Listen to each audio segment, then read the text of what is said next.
હવે મોરારી બાપુ બોલશે.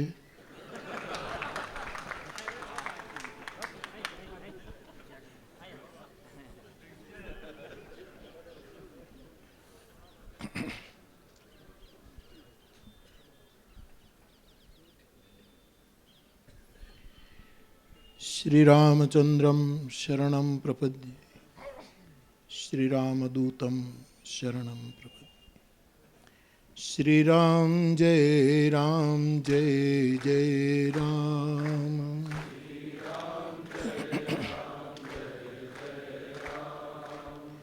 શ્રીરામ જય રામ જય જય રામ. શ્રીરામ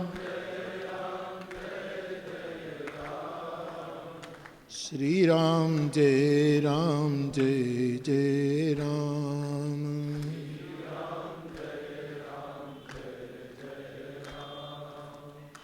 મંગલ ભવનય મંગલ હારી મંગલ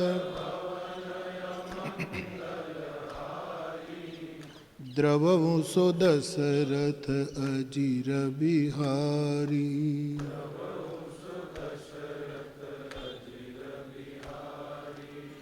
શ્રીરામ જય રામ જય જય રામ.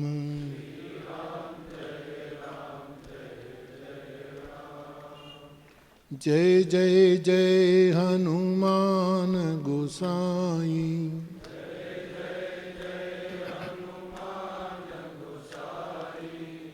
કૃપા કરો ગુરુદેવ કી નાઈ.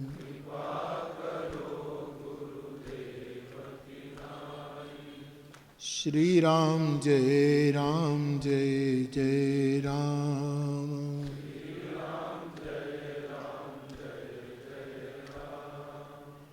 શ્રીરામ જય રામ જય જય રામ.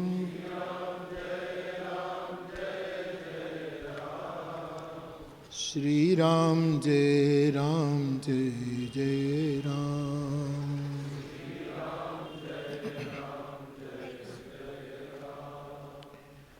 મંચ પર વિરાજિત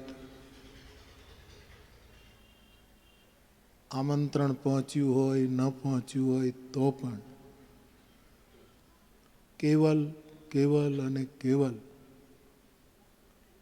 અમારા તરફના અહેતુ સ્નેહાદરને લીધે અહીંયા જે સૌ પધાર્યા છે એ સૌ પૂજ્ય ચરણોમાં મારા પ્રણામ.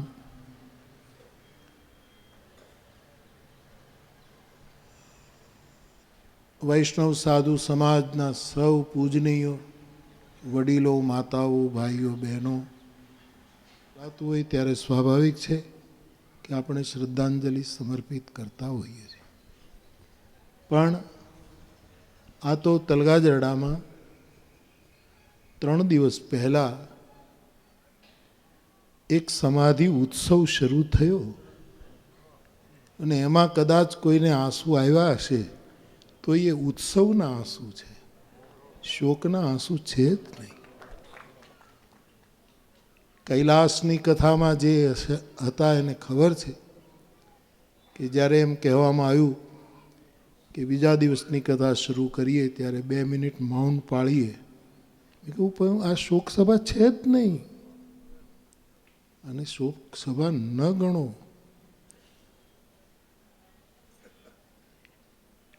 એટલે અમારે અનુબાપુ કીધું કે હવે શ્રદ્ધાંજલિ આપે. સારું, શ્રદ્ધાંજલિ મળે એ તો સારું છે, પણ આ તો એક ઉત્સવ છે બાપ. અને હું આપને કહું બાપુ કે આપે બહુ અમારા તરફ ભાવ દર્શાવ્યો.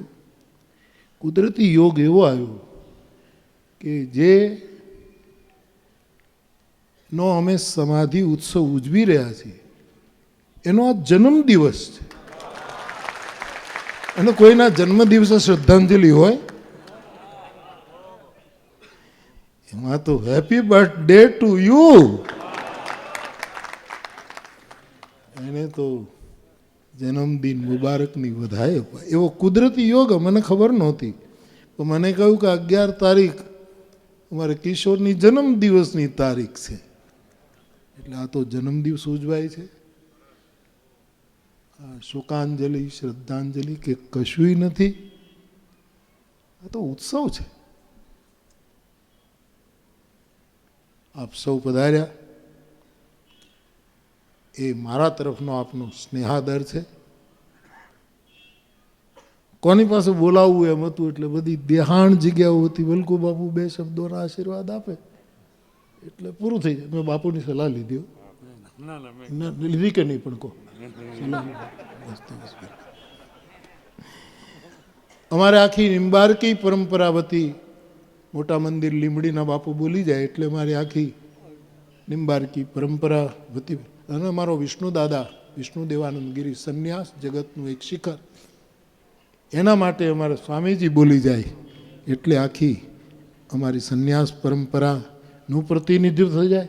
બધા જ અમારા મહંતો તરફથી અમારે હકીકત મહંત બાપુ એક બોલી જાય એટલે બધું મહંતો તરફનું થઈ જાય. અમારા કથાકાર જગતમાંથી અમારે શરદ દાદા બોલી જાય એટલે અમારું કથાકાર જગત આખું રહ્યું હતું પીરાણું. વિજય બાપુ બોલ્યા, મૂળદાસ બાપુ તો મારા છે. એટલે મને અહીંયા તો મારે કંઈ બોલવાનું હોય નહીં, હું શું બોલું. પણ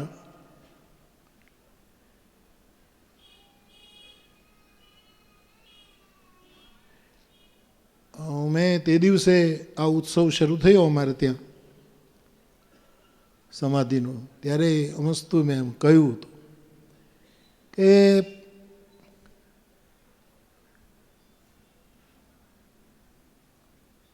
મારી પાસે બાપુ ઘણા સ્વાભાવિક છે, બધા આવે, એક લોકાચાર પણ છે ને, અહીંયા આવે, હું બેઠો હું બધું આવે. મને બધા એમ કે બાપુ બહુ અઘટિત થઈ ગયું. મારો હરિ મારો રામ નિર્ણય કરે હું અઘટિત કહું તો મોરારી બાપુની ધોળી દાઢીમાં ધૂળ પડી. આખી દુનિયામાં હું જે બોલું છું અઘટિત શું? નાથ સકલ જગ કાલ કલેવા. અને બાપુ કોકનો કોળિયો થવો એના જેવું સદભાગ્ય કયું છે? તમે કોઈનો કોળિયો થાવ, કોઈનો કોળિયો છીનવી લો તો દુર્ભાગ્યનો સીમાડો છે, પણ કોઈનો કોળિયો તમે બનો એના જેવું ઊંચું સદભાગ્ય કોઈ નથી. મારું રામચરિત માનસ એમ કહે કે નાથ સકલ જગ કાલ કલેવા. બધા કાળને ભૂખ લાગે ત્યારે અમારામાંથી કોકને કોળિયો લઈ લે. તેથી અમને એમ થાય કે ચાલો એકાદો કોળિયો અમે આપ્યો ને, હે કાળ ધરા બાપ ઓડકાર ખા અને પાછી ભૂખ લાતે દી વયો આવજે. કરાલમ મહાકાલ કાલમ કૃપાલમ અને ગુણાગાર સંસાર પારમ નતોહમ તુષારાત્રિ સંકાશ ગૌરમ ગભીરમ મનોભૂત કોટી પ્રભા શ્રી શરીરમ સ્ફુરન મૌલિકલ્લોલિની ચારુ ગંગા અને લસદ બાલ બાલેન્દુ કંઠે ભુજંગા ચલત કુંડલમ.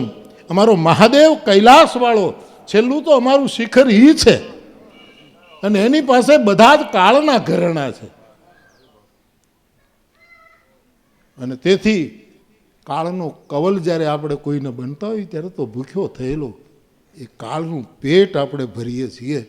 અને સાધુએ તાંબડીમાં લોટ માંગી માંગીને આખા જગતના જો પેટ ભર્યા હોય તો કાળ શું કામ ભૂખ્યો રહે? મરને સે સબ જગ ડરા મેરો મન આનંદ કબ મરી હો કબ ભેટી હો પૂરણ પરમાનંદ. આમ કબીર સાહેબ કહે. એટલે આખો પ્રસંગ હું બહુ આ કંઈ સારું લગાડવાય નથી કહેતો, મારી નમ્રતા દેખાડવાય નથી કહેતો. તમે પછી જે અર્થ કરો એ તમે કરતા લાણામાં એ અર્થ લઈને વયા જજો. થાળી ને શાલ તો એ તો ઠીક છે, પણ તમે આના જે અર્થો તારો એ તમે લાણામાં લેતા જજો, એ તમને મુબારક. પણ સાહેબ આ કોઈ મારો વિવેક કે હું કંઈક તમારી પાસે હા મોરારી બાપુ તો ગજબ કહેવાય, એને કાંઈ અસર જ નથી. 5 ભૂતનું શરીર ધારણ કરે ને એને અસર થાય જ સાહેબ. પરંતુ ઘણી વખત આંસુ પાડવા માટે નથી હોતા, આંસુ પીવા માટે હોય. આંસુની બે પ્રક્રિયા છે. તો સંવેદના ન હોય તો એ સાધુ નહીં. સંવેદના વગર એ સાધુ હોઈ શકે? જગતગુરુ શંકરાચાર્ય મહારાજ, એમના માતુશ્રી ગુજરી ગયા.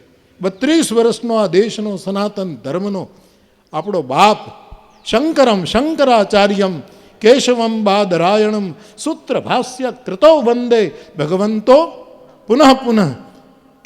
એની આંખમાં જળજળિયા આવ્યા અને સંન્યાસ આખી પરંપરાની થોડીક, આવો શબ્દ ન વપરાય, પણ એને થોડુંક અવગણીને પણ નહીં, પણ દૂરથી પરંપરાને પગે લાગી અને 32 વર્ષનો પોતાની જુવાન માના અગ્નિ સંસ્કારમાં ગયો. જે સંસ્કાર સંન્યાસીઓ માટે અગ્નિને સ્પર્શ કરવો એ મનાય છે.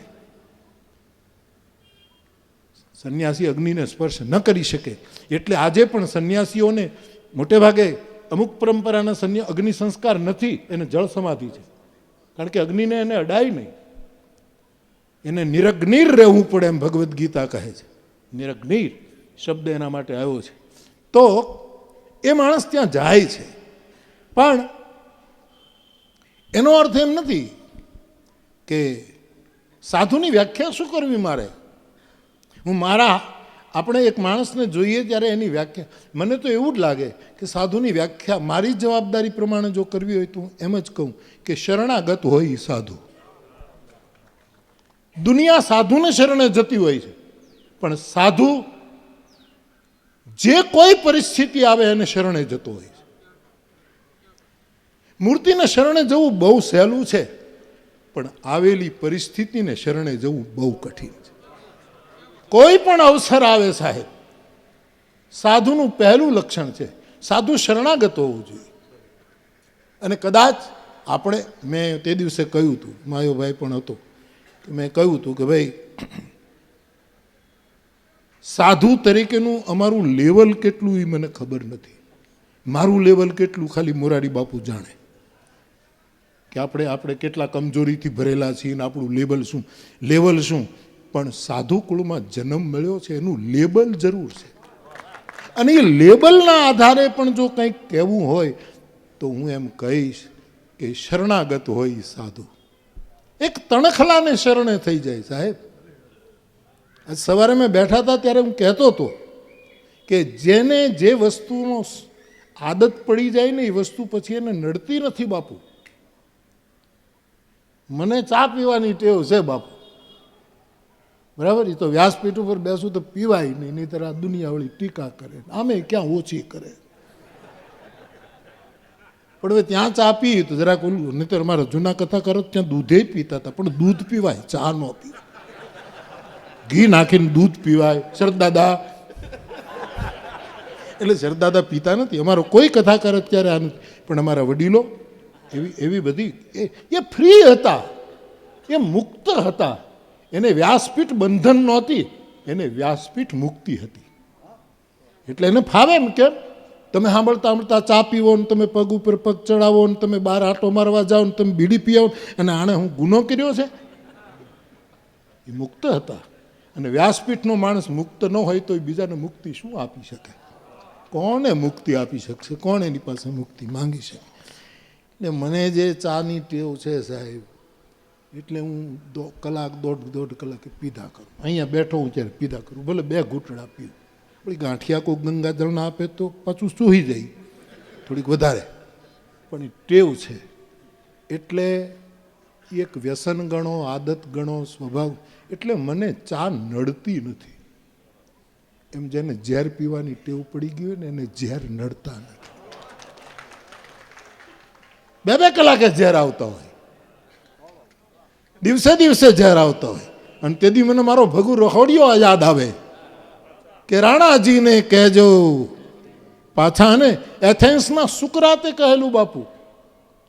સુકરાત જ્યારે ધીમે ધીમે ઝેર પીવે છે, સ્વાદ ટેસ્ટ લે છે, ધીરે ધીરે પીવે. અને એના જે અધિકારીઓને જેને ઝેર પીવડાવતા એને કહ્યું કે તમે જલ્દી પી જાઓ, કારણ કે જલ્દી તમારે મરવાનું છે, સત્તાનો હુકમ છે, તમે આ જીવવાના ફાંફા મારો છો, એટલે ધીરે ધીરે ધીરે ધીરે ધીરે તમે પીવો છો. અને અમુક વસ્તુ આમ ધીરે ધીરે પીવાય. શોભિતભાઈ તમે ક્યાં યાર, તમે ભાઈ સાહેબ, મારે શું થયું, દુબઈના એરપોર્ટમાં હું લંડન જતો હતો, આ આશીષ હતો મારી સાથે, બે ત્રણ પ્લેન ફ્લાઇટ બાપુ મોડી થઈ, તમે પેલા વેઇટિંગ રૂમમાં બેઠા હતા. આ છોકરાએ મને કીધું કે બાપુ તાજો જ્યુસ છે, પીવાય? પાણી હોય તો કે આમાં ન હોય, આ તો ચોખ્ખો હોય. હું કાંઈ બહુ આવું જ્યુસ ને એવું બહુ પીવું નહીં. મને એમ થયું કે લાવો ને પીએ આપણે. મેં બધાને કીધું તમે પીવો તો હું પીવું. એટલે બધાએ લીધું. એ લોકો વાતો કરતા જાય, પીતા જાય, ગ્લાસ મૂકતા જાય, વળી વાતો કરતા જાય, વળી ગ્લાસ મૂકતા. ને મારા પાત્રમાં આવ્યું તો હું તો એક ઘૂંટડે પી ગયો.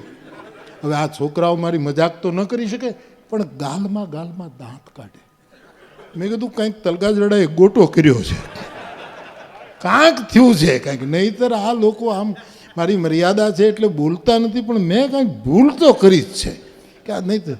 એટલે મેં કીધું છોકરાઓ તમે મને કહી શકો, મને તમારી સાથે ફાવે છે, કાંઈ મારાથી ભૂલ થઈ રીતભાતમાં મને આવી ખબર કે એવું કાંઈ નહીં બાપુ, પણ આમ ન પીવાય, આમ જરા ધીરે ધીરે પીવાય. પેલો સુકરાત ધીરે ધીરે ઝેર પીતો હતો, અને મૃત્યુદંડનો જે હુકમનો અમલ કરાવવા આવ્યો હતો એણે કહ્યું કે તમે જલ્દી પીવો, તમારે મરવાનું છે આટલા સમયમાં, અને આ તો તમે લંબાણ કરી રહ્યા છો. શું સુકરાતનો જવાબ છે, સાહેબ કે થોડુંક લંબાણ થશે તો કાંઈ નહીં, બીજી વાર ઝેર પીશું. રાણાજીને કહેજો. એથેન્સનો સંદેશો ધૂનાને ગામ પહોંચ્યો. વિચારોની રેન્જ જુઓ, એક ચારણની જીભે ગયો સુકરાતનો સંદેશ કે રાણાજીને કહેજો પાછા ઝેર મોકલે. તો એક જ્યારે તમને આદત પડી જાય ત્યારે મુશ્કેલીઓ કોઠે પડે. મારે તમને એ કહેવું છે કે એક તણખલું હોય, કોઈ પણ ઘટના ઘટે, સાધુ એને હું માનું, એ શરણાગત હોય છે. શરણાગત હોય સાધુ. જે પરિસ્થિતિ આવે એનો સહર્ષ સ્વીકાર કરો, કારણ કે આખા જગતનું તંત્ર ચલાવનારો કોઈ પરમ તત્વ છે ને એના નિર્ણયને ખોટો આપણે કહીએ તેથી આપણા જેવા મૂર્ખ કોઈ નથી. અઘટિત શું થયું? બહુ માણસો બહુ આવે, ખોટા ખોટા રોતા રોતા આવે, ખોટા ખોટા રોતા હોય, બહુ ખરાબ થઈ ગયું, અરે બહુ થાય, આમ થઈ ગયું, તેમ એવું બધું ચાલ. ખેર, શરણાગત હોય સાધુ. બીજું અભ્યાગત હોય સાધુ. સાહેબ ગમે તેવો સંપન્ન કેમ ન હોય સાધુ, પણ જેના માયલો અભ્યાગત હોય, જેના ભીતર અભ્યાગત ભાવ હોય, એનું નામ સાધુ. ત્રીજું સત્યાગત હોય, એનું નામ સાધુ. ચોથું પ્રેમાગત હોય, એનું નામ સાધુ. પાંચમું કરુણાગત હોય, એનું નામ સાધુ. છઠ્ઠું શાસ્ત્રાગત હોય. પછી ભલે એને શ્લોક ન આવડતો હોય સાહેબ, ભલે એક દોહો બોલે, ભલે કવિતાની લીટી બોલે, પણ શાસ્ત્ર સમજતા હોય એને ખબર પડે કે આ ભાષા ફેર છે, બાકી ઉતર્યું શાસ્ત્ર, આવે છે શાસ્ત્ર. તમે બીજેથી લાવો ક્યાંથી યાર? એ તો આપણે આપણા ભાષામાં એને ગોઠવીએ છીએ. શાસ્ત્રાગત હોય એનું નામ સાધુ છે, અને અશ્રુગત હોય એનું નામ સાધુ. જેની પાસે આંસુડાની સંપદા હોય સાહેબ, એનું નામ સાધુ છે. એટલે એવી સાધુતા જો આપણે અર્જિત કરવી હોય, આપણે તો કરી શક્યા નથી. એટલે જ મેં કહ્યું કે લેવલની આપણને ખબર નથી, પણ લેબલ લાગ્યું છે. હવે આખી દુનિયા બાપુ બાપુ કે પગે લાગે, સાહેબ આપણું કોઈ વેણ ન વાઢે. મને એમ લાગે આપણી કેટલી જવાબદારી વધતી જાય, આપણે કેટલી મુશ્કેલીઓ પેલી થતી હોય.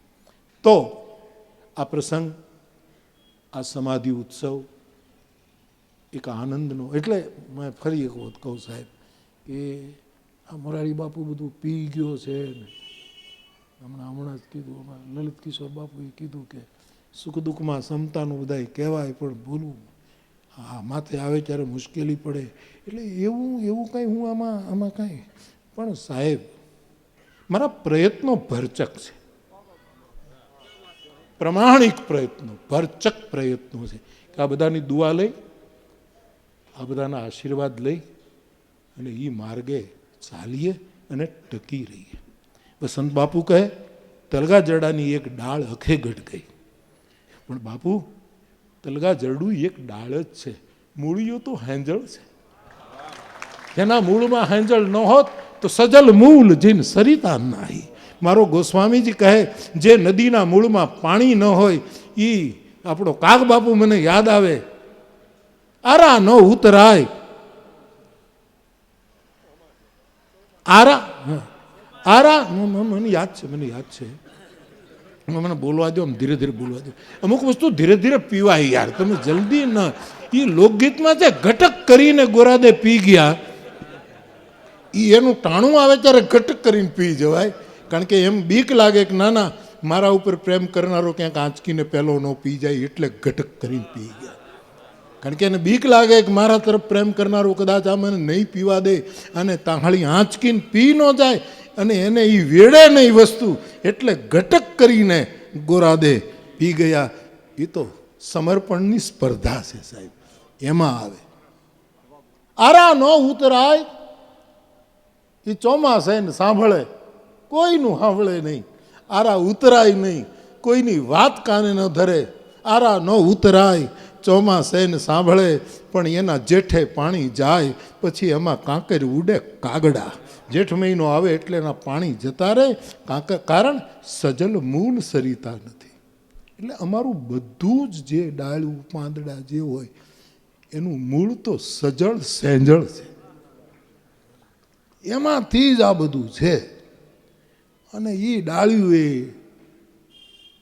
હિંચકા બાંધીને હિંચકે છીએ.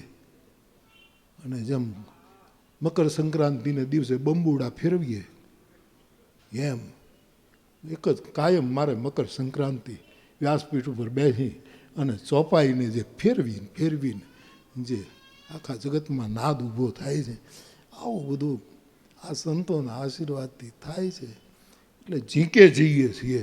પણ બાપુ એક વસ્તુ કહો બાપુ, મને ક્યારેક હમણાં હું ઘણી વખત બોલ્યો બાપુ સ્વામીજી, મને ક્યારેક એવું થાય છે આ સાધુની સભામાં આપણે નિખાલસતાથી કહી દઈએ ને તો આમ ઘણું ફેરફાર પડી જાય.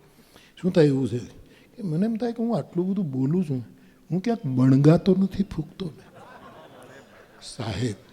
આ અમારા હૃદયની વાત છે હો ભાઈ. હું કાંઈ તમારી વાહવા કવડાવવા માટે નથી બોલતો. અને તમે આ ન સમજો તો તમે લાણામાં હાલ લીધા જજો ગેરસમજ, સમજ્યા? બીજું કાંઈ. પણ મને ખરેખર એમ લાગે કે હું આટલું બધું બોલું આ ક્યાંક બણગાતો નથી. પણ વળી મારો ત્રિભુવન દાદો એમ કે નહીં દીકરા, એ તારો બંબુડો છે, તારા બણગા નથી. તે દોર પકડ્યો છે અને તું ફેરવે છે. અને એમાંથી ત્યારે વળી પાછું મને આનંદ થાય કે નાના ભાઈ આમાં કંઈ આપણે હાવ ફાફળમાં ઘા નથી કરતા.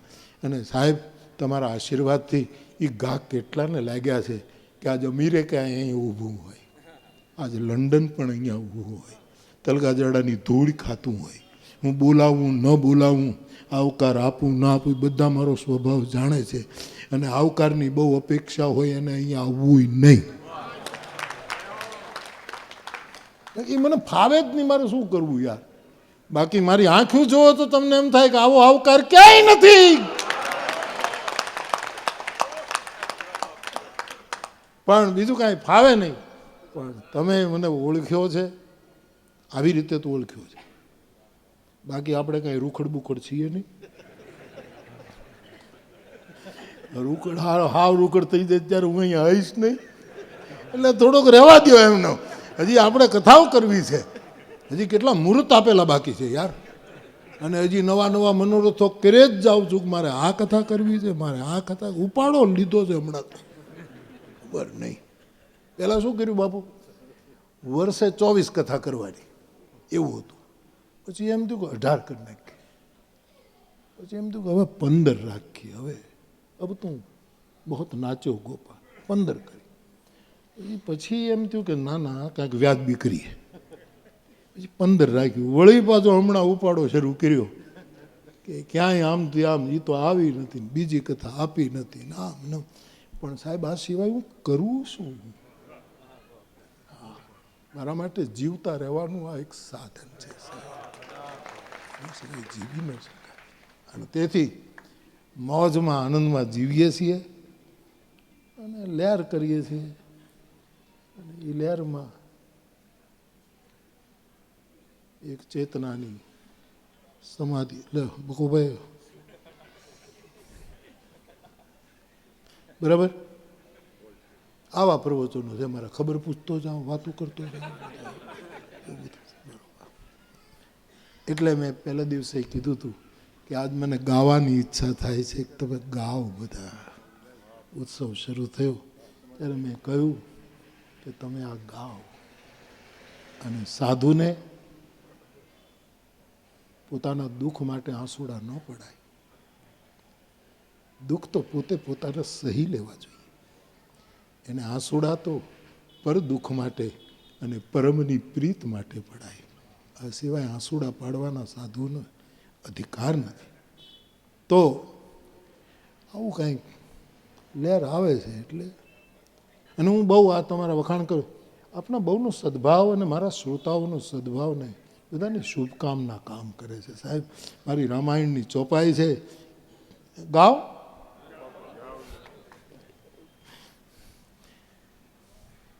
પણ તમે ગાજો તો ગાઓ યાર.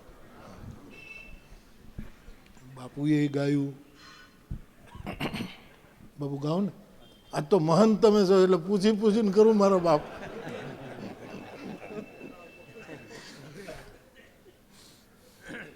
મારા મહંત બાપુ બહુ સરળ છે. એનો દીકરો મહંત છે. એ બાપુ તો નિવૃત્ત થઈ ગયા. અને રાજુ આવ્યો છે. રાજુને થાય તો એક જગ્યાએ ભંડારો હતો તો એ મહંત હતો. હા તુલસી છે. હા તે મને એમ કે રાજુ, મેં રાજુને પૂછ્યું કે કોની પાસે ભંડારો? તો મને ખબર નહીં. મેં કે તું તો મહંત છે નો તું, આ કોની પાસે ભંડારો છે તને ખબર ન હોય તો તું મહંત છો કે શું છો? મને તો ફોડ પાડ, મને કાંઈ ખબર નથી. ક્યાંક ગોટો ન વાળ્યો.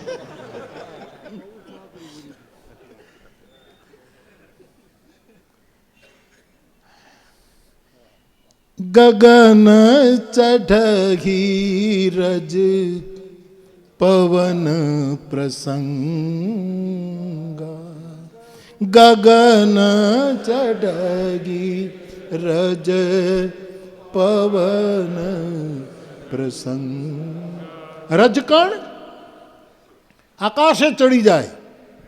રજકણનું કોઈ ગજું નથી, પણ આકાશમાં એટલે જાય ક્યારે કે એને પવનનો સંગ થાય. તો તલગા જરડાનું એક રજકણ પવન પુત્રનો સંગ થયો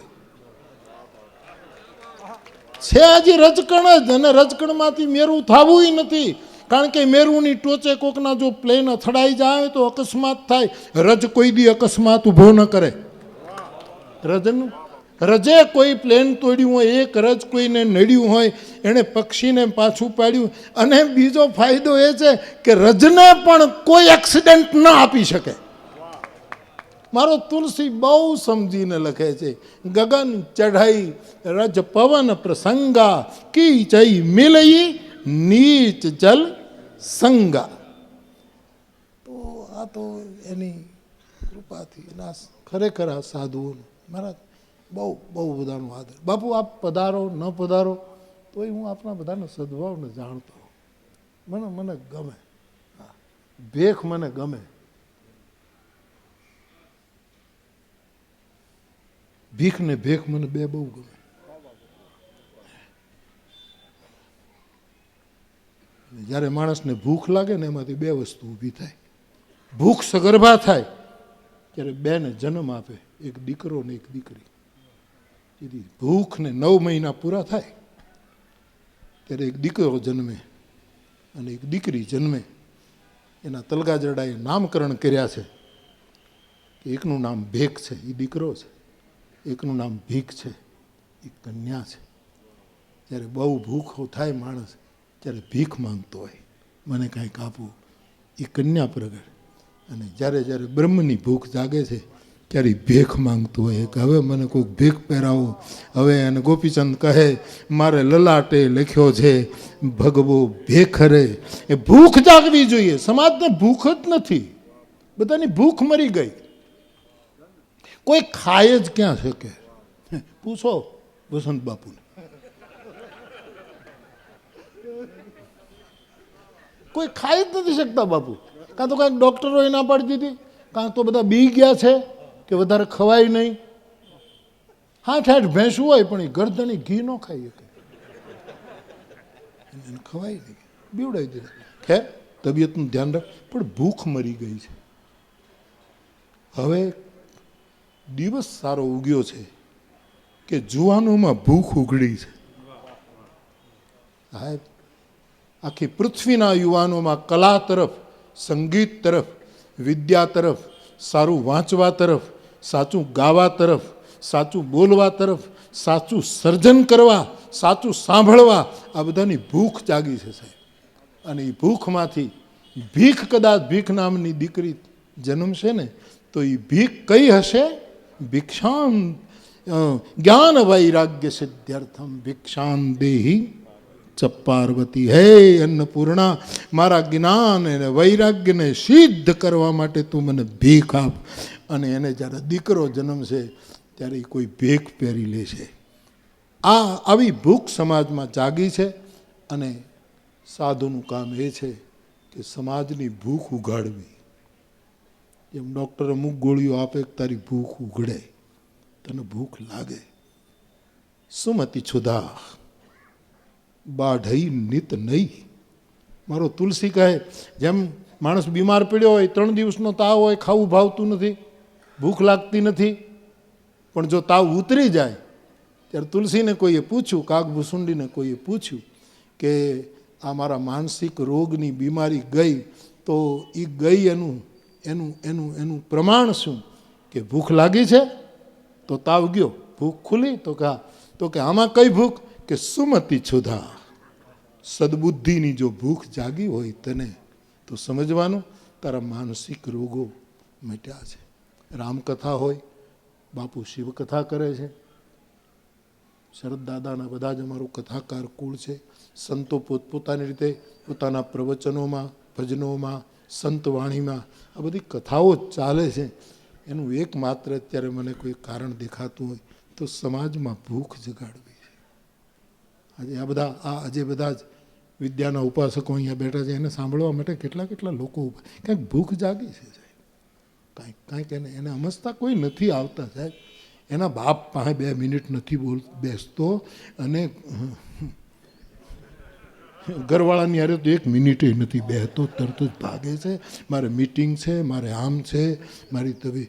એને બદલે તમારા કોઈ પણ પ્રોગ્રામમાં 50-50 હજાર માણસ સવારના 5 વાગ્યા સુધી જો બેહતું હશે સાહેબ, તો એને કોઈ સરકારે હુકમ બહાર પાડ્યો છે? ખબરદાર જો ગયા છો. ભૂખ જાગી છે અને એ ભૂખ જગાડવાનું કામ શાસ્ત્રાગત માણસો કરે છે, અભ્યાગત માણસો કરે છે, શરણાગત માણસો કરે છે, પ્રેમાગત માણસો કરે છે, સત્યાગત માણસો કરે છે, કરુણાગત માણસો કરે છે. આ બધાનું એક જ મિશન છે કે સમાજને ભૂખ લાગે. વિશેષ કાંઈ કહેવું નથી, ઘણું વિશેષ કહેવા છતાંય વિશેષ